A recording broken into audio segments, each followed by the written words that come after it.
din na. Doon kayo, upo kayo. 2,000 years later.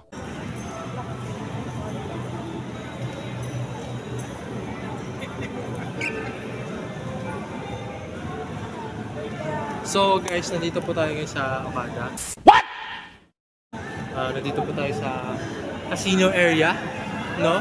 Kung saan nandito po sumusugal yung mga retiro ng mga matatanda.